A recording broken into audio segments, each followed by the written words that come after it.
Hello નમસ્કાર ખેડૂત મિત્રો, અમારી ચેનલમાં તમારું સ્વાગત છે. તો ખાસ કરીને અત્યારે છે તે તમામ ખેડૂત મિત્રો અને તમામ લોકો છે તે ચોમાસાની રાહ જોઈ રહ્યા છે. અને ઘણા ખેડૂત મિત્રોને એવા પણ પ્રશ્નો છે કે ચોમાસું અત્યારે ક્યાં પગ્યું છે અને સત્તાવાર રીતે ગુજરાતની અંદર ચોમાસું ક્યારે બેસવાનું છે. તો તેની સંપૂર્ણ આપણે વાત આ વિડીયોમાં કરવાની છે. તો વિડીયોને છેલ્લે સુધી જોતા રહેજો અને વિડીયોને તમામ મિત્રોને શેર કરજો.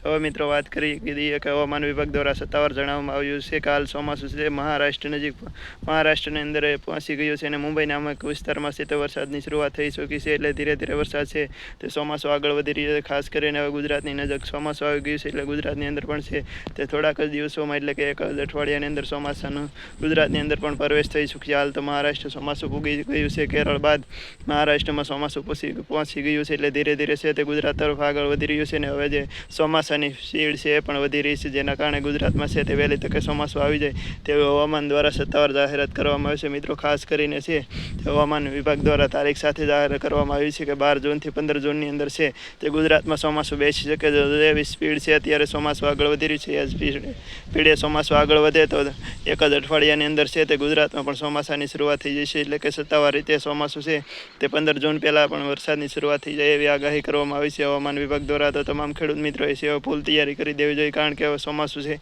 એ નજીક આવી ગયું છે. આપણે ખેડૂતને ખ્યાલ હશે મિત્રો કે ચોમાસાની હવે નજીકની જે તૈયારીઓ હોય છે તે સંપૂર્ણપણે કરી દેવી જોઈએ. ખાતર બિયારણની તૈયારી કરી જોઈએ. એટલે ચોમાસું છે મહારાષ્ટ્રમાં પહોંચી ગયું છે. એટલે ધીરે ધીરે ગુજરાત તરફ આગળ વધી રહ્યું છે. એટલે ટૂંક જ સમયમાં ચોમાસાની ગુજરાતમાં પણ શરૂઆત થઈ રહી છે. આમ તો ખાસ કરીને ટાઈમ આવી ગયો છે ચોમાસાનો, ત્યારે આ વર્ષે પણ ચોમાસું સારું રહે એવી હવામાન વિભાગ દ્વારા આગાહી કરવામાં આવી છે. ખાસ કરીને ખેડૂત મિત્રો જાણવા માગતા હતા કે ચોમાસાની હવે કેટલી વાર છે. તો હવે જાજી વાર નથી, એકાદ અઠવાડિયાની અંદર છે તે ગુજરાતમાં પણ વરસાદ થઈ ચૂકશે અને વરસાદની શરૂઆત પણ સારી થઈ છે.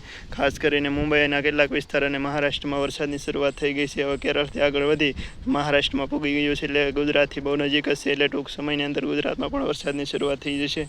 તો આ એક ખેડૂતો માટે સારા સમાચાર છે. તો વિડીયો તમામ ખેડૂત મિત્રોને શેર કરીજો અને અમારી ચેનલમાં નવા છો તો ચેનલને સબસ્ક્રાઈબ કરીજો.